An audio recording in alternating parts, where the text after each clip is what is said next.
So one of the common arguments you see when it comes to talking about, say, Islam, for example,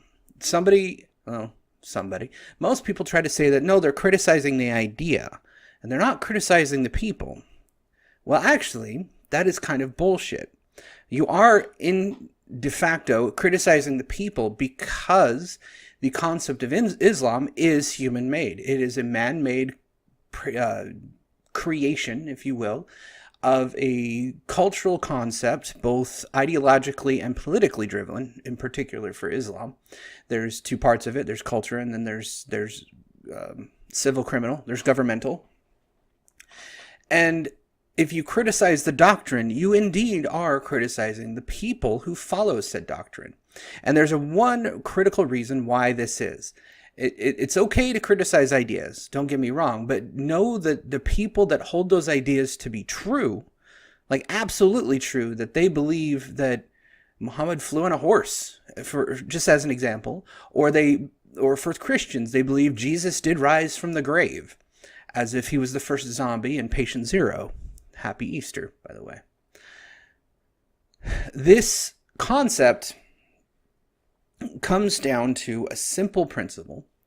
One that I've read quite a few books on. One that I recommend actually is called Amazing Conversions, where atheists, hard, staunch atheists, never been Christian, never even thought about it. Their parents were atheists, for example, like mine, turn into conservative Christians or just straight up crazy Christians, Bible thumpers, right? Preachers, in fact, some of them. Or somebody like Matt Dillahunty, who was going to seminary to become a preacher, went straight atheist, went to the opposite side of the train. Now, these conversions are actually the minority. They are very rare. The book that I read, which was a study back in the 90s, said that these conversion rates were around 10% of the total population. So when somebody actually questions their faith, 90% of the time they go back to it, or they justify it, or they find a way around their crisis of faith, as it were. And that goes for both sides.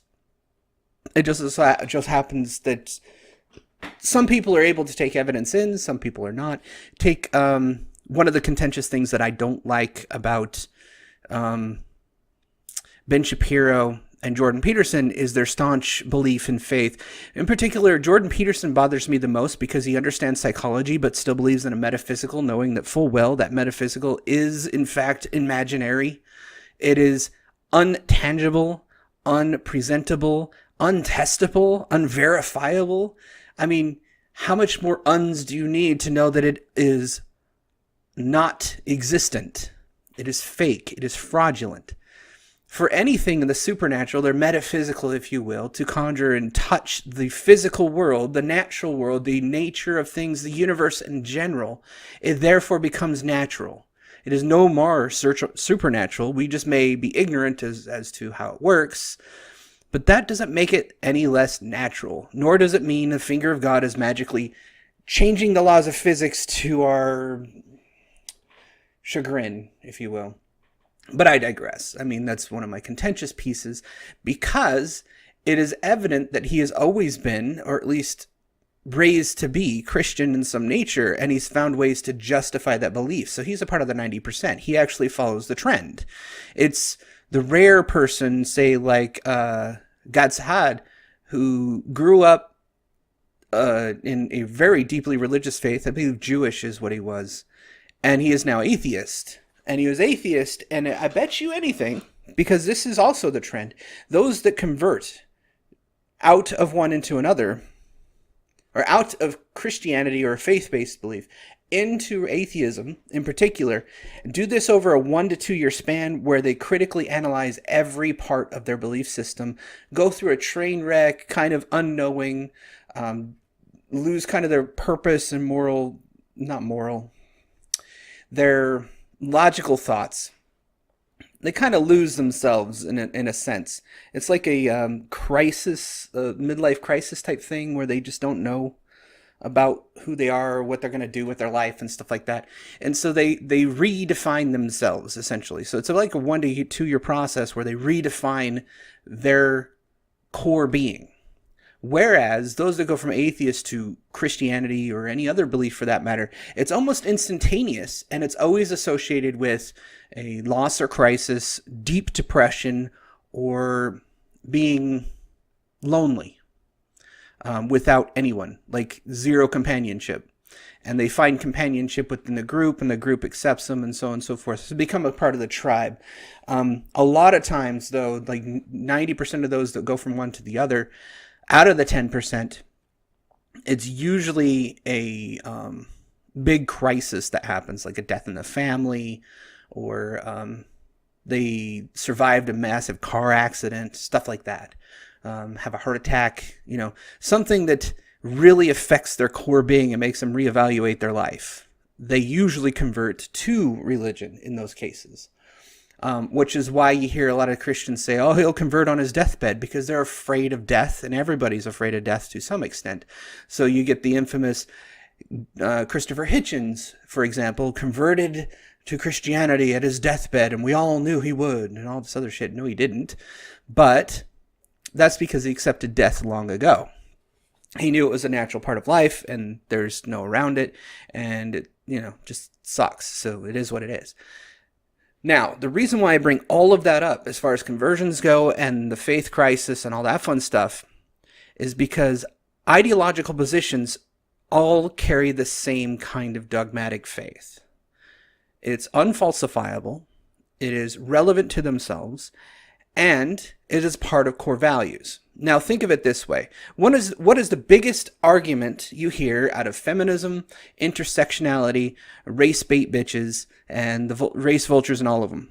You don't understand the experience of X, right? You don't understand the experience of minorities because you have never lived in a system of oppression that affects you because you're white. You have never lived in a system of oppression that only advantages men. You have never lived or experienced systematic racism. You have never lived or experienced sexism in the workplace. You get the idea. There's a whole lot of nevers that I've never experienced. Now, ironically, a lot of these are untrue in my case, which is absolutely hilarious to me. Now, I've had some similarities. I've been treated with racist disdain a few times. That was fun and weird. It was in California, no less. That was fun. And it was by Hispanics. Actually, it happened in Utah as well. They tried to rape my sister. That was a good time. That was a good time. Yes, that guy was an immigrant. Actually, he was illegal. He got shipped back. I don't know if he stayed back, but he didn't like it when he was here. We made sure of that. At any rate, the idea is that these core values, where we've never experienced X, they embed it into your experiences because experiences are more relatable than non-experiences. So once you start analyzing what you've lived through, you can therefore justify the belief based on your personal experiences. So you'll start thinking back of maybe you got a B instead of an A. Oh, that's systematic racism. Oh, you got denied for a loan. Never mind that your credit was 520 or you didn't have any. It's systematic racism that's at play. Actually, one of the best things I've seen so far in favor of systematic racism was the lending industry showing that there was a study where minorities, basically anybody not white, got denied more than white people. When a AI was used, it was less than when an individual processed a loan. What I didn't see in any of the data that they were presenting, however, was what their credit scores were or their work history or any of the financial effects thereof that they should have controlled for, I guess is the word I'm looking for. Yeah, controlled for in those studies, because I mean, that's what you go on if you have 620 or 640 and above and you have worked for more than 2 years at the same job and you make enough income to actually afford the house payment, stuff like that, then yes, you can get a loan and get a house. You might have to put some down and maybe you don't have that and that's why you didn't get the loan. I mean, there's a million different variables that they didn't control for in these studies. All they did was who got approved, who did not, and what race were they. That was their study. So they were basically looking for evidence of systematic racism. And they used the entire system, which was impressive. They actually used the entire lending process. This is not to say that redlining did not happen and did not occur. This certainly did occur. I doubt it occurs as much anymore, because if they ever get caught, they get slammed with $1 million fine, not to mention the person that they redlined can sue them for pretty much everything they own, and the bank has to pay them out too, which pretty much pays for the house they were denied in the first place, which is absolutely amazing. That's the way it should be. If you want to be a bitch, you should pay for being a bitch. But back to the subject.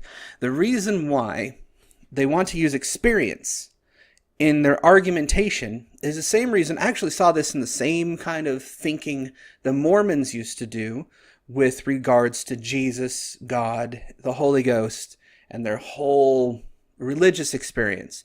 They really wanted you to have an experience with God where you talk to God directly, or Jesus directly, and they would whisper in your ear. So basically like a voice in your head telling you to do something, and it worked, right? So they're using your subconscious mind, if you will. I mean, there's not really a better word for it. Basically, it's a little, your moral compass whisper inside of your head type thing. They call that the Holy Ghost. And if you listen to it and it tells you what to do and you follow it through, then, you know, that's God working. So they wanted you to have that experience because then it would tie you closer to their beliefs. Same goes for these intersectional assholes. They believe that if you can find a time when you believe, not even if it was true, that you felt that you were oppressed or discriminated against in some fashion, that is evidence that they are right and they are true. Therefore, believe the rest of what they say. And it's like a hook. So if you're failing in your grades, ultra depressed, kind of outcast, loner type, that they search for those people. They look for the emotionally upset and distraught, and then they fishhook them right into their beliefs.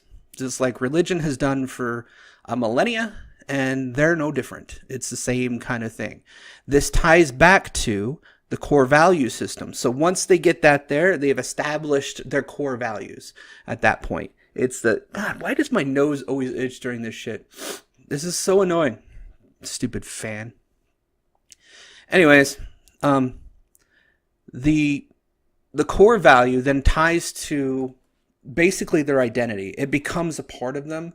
And you'll notice, for example, people start hyphenating their race with their national identity. Now they're African American. They're not just American anymore. They're African American. Or you start hearing them about their pronouns and you say, I'm non-binary, as if that was an important feature of their abilities or character, because it helps define who they are. They tie it into their core values as if it was important to them. So back to the point, when you're criticizing Islam, when you're criticizing intersectional feminism or any of these others, we, as we perceive it, because we do not believe it, are criticizing the idea, not necessarily the person, and not intentionally. However, they take it as a personal attack because they believe it. They think it's true. They think it's a core value. It is a core value to them. They believe it wholeheartedly. It is a part of them. So you are attacking that person by questioning their faith. Just think of how many times an atheist questions Christians in some form, and they get defensive, upset, and antagonistic sometimes, and just get irate. I used to do this on Twitter a lot because I'd be arguing with creationists, and I'd get them to block me or mute me or whatever because I would make them question their own faith so much that it irritated the living shit out of them. There's one dude, actually, I will never forget this guy. He was like a born again, I think, something like that. He thought he was one of the 3 apostles who can actually breathe fire and shit. It was really crazy. And he wanted to fight me, actually. And he wanted it to be broadcast on like NBC and CNN and shit to prove that he had supernatural powers. I'm like, dude, if we can pull this up on YouTube and I wreck your ass, that's good enough for me. But he wouldn't do it. Like, he's out in India, of course, so he's, of course, not going to do it. Because the dude was crazy. But I digress. If you get the idea, that's what it is. Think about a value that you hold. Classical liberalism, freedom of speech. And think of how you feel when that core principle is attacked. The concept of freedom of speech. Speech must be regulated. Any other liberal value that you can think of. The meritocracy is the best system in the world. Capitalism has pulled more people out of poverty, and there's evidence to substantiate this, but they argue on faith. Evidence is not required for faith-based reasoning. You can basically put it is, Peter Prigozhin put it the best that I've heard thus far, is pretending to know what you do not know. And they don't know the evidence, they just assume that they're right. So when socialism never works, because every time it tries, it turns it into a giant cesspool of shit.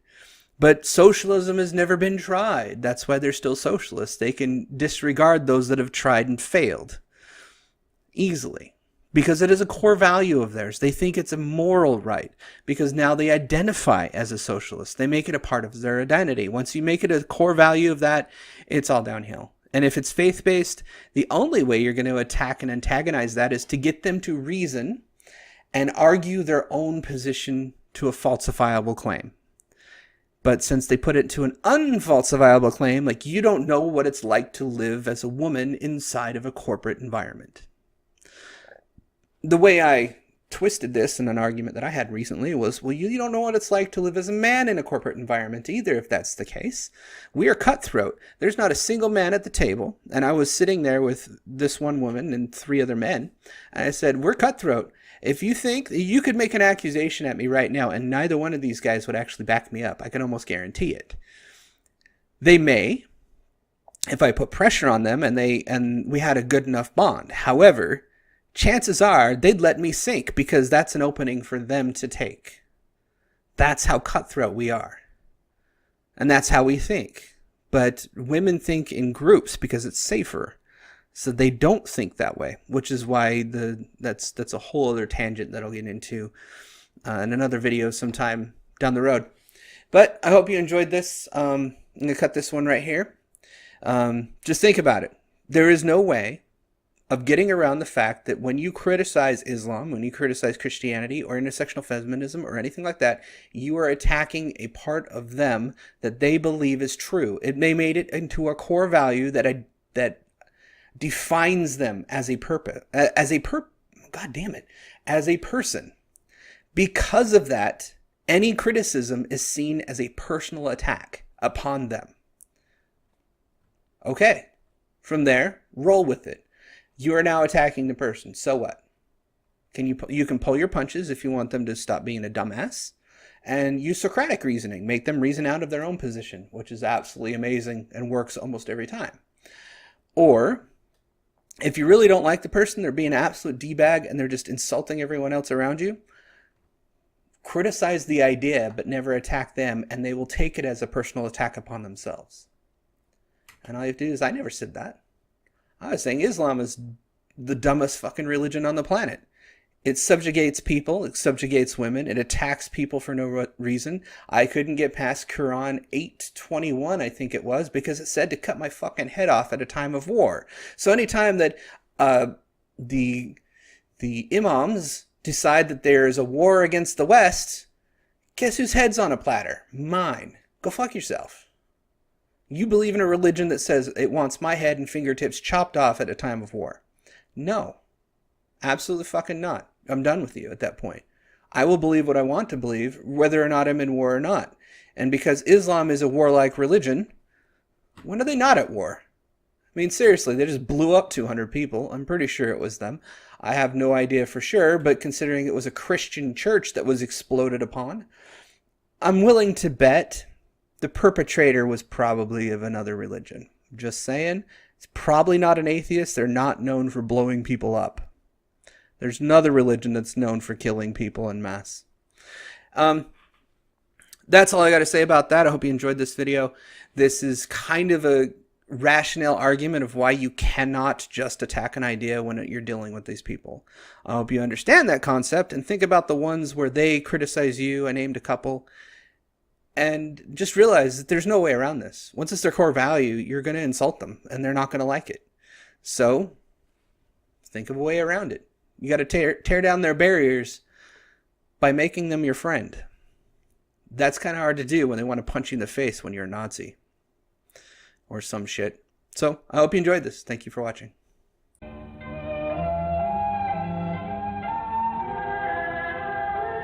I've completed my work. Time for me to go.